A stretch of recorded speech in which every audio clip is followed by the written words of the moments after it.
नमस्कार मेरे दोस्तों। आज से हम न्यू रिवर्स की ओर चलेंगे, नई नदी की तरफ चलेंगे और वो होगी हमारी ब्रह्मपुत्र नदी। कल तक हमने कहाँ तक किया था, आपने फुल वीडियो को जाके देखें। सिंधु नदी तंत्र जो पूरा हो चुका है, ठीक है।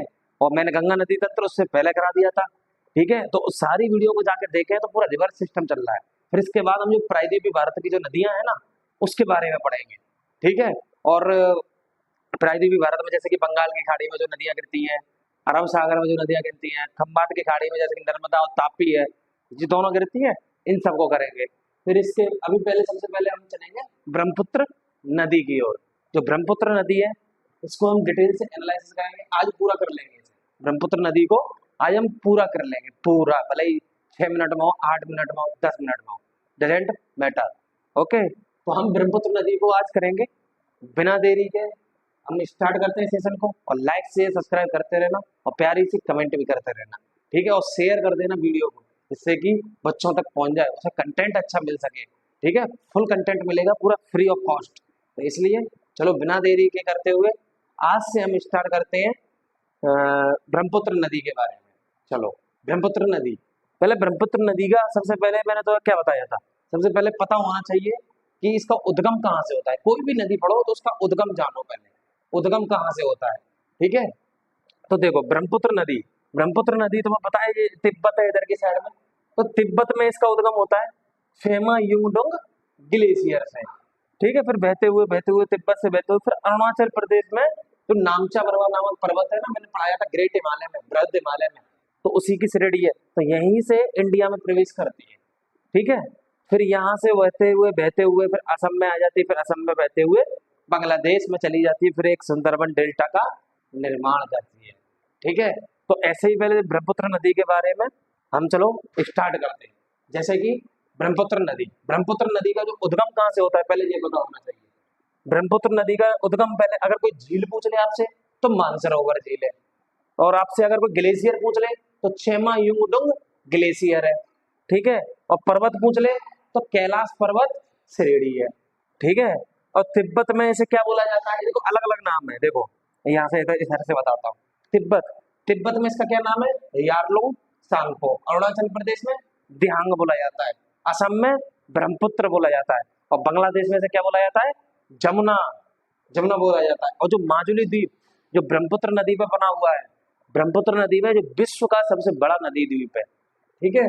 तो इसको मैं आगे से मैं लिखाऊंगा, अभी इसकी बाईं ओर की सहायिकाएं बताऊंगा, दाईं ओर की सहायिकाएं बताऊंगा, और बराक नदी के बारे में बताएंगे थोड़ा, ठीक है, और सुंदरबन डेल्टा के बारे में। तो आज ब्रह्मपुत्र नदी के बारे में हम पूरा कर लेंगे, तो इसलिए इसे नोट डाउन करो।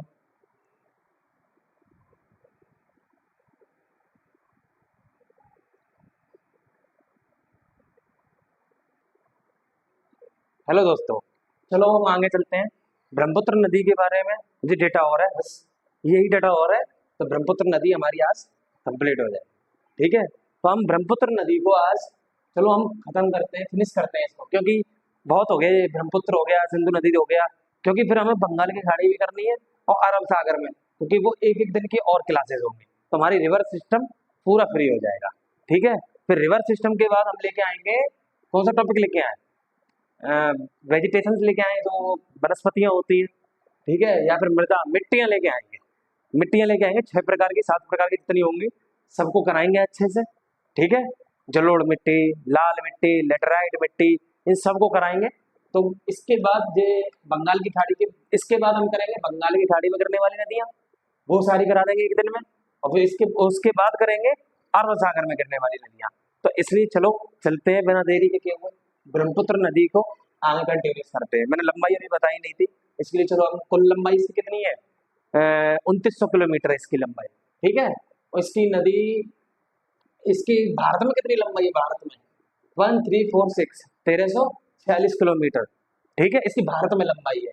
और इसकी बाईं ओर की सहायिकाएं कौन सी हैं, दिबांग, लोहित, बूढ़ी दिहांग, बूढ़ी दिहांग होगा, धनसिरी हो गया, ये कपिली हो गया, बराक नदी हो गया, क्या है, बाईं ओर की सहायिकाएं।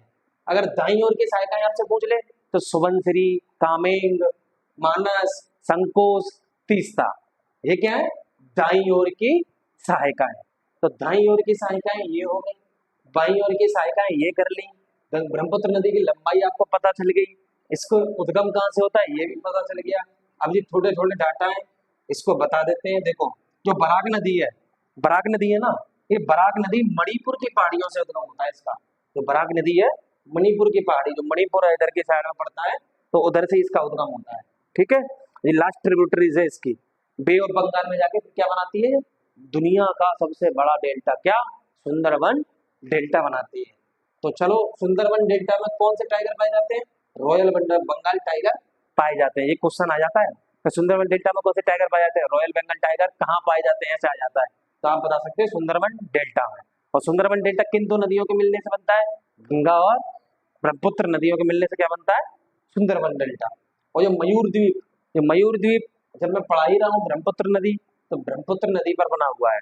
जो बराक नदी है इसका नाम अलग, अदर नेम क्या है, अदर नेम आपसे कोई पूछ ले बराक नदी को और क्या बोलते हैं, तो इसको बोलते हैं सूरमा नदी। क्या बोलते हैं, सूरमा नदी।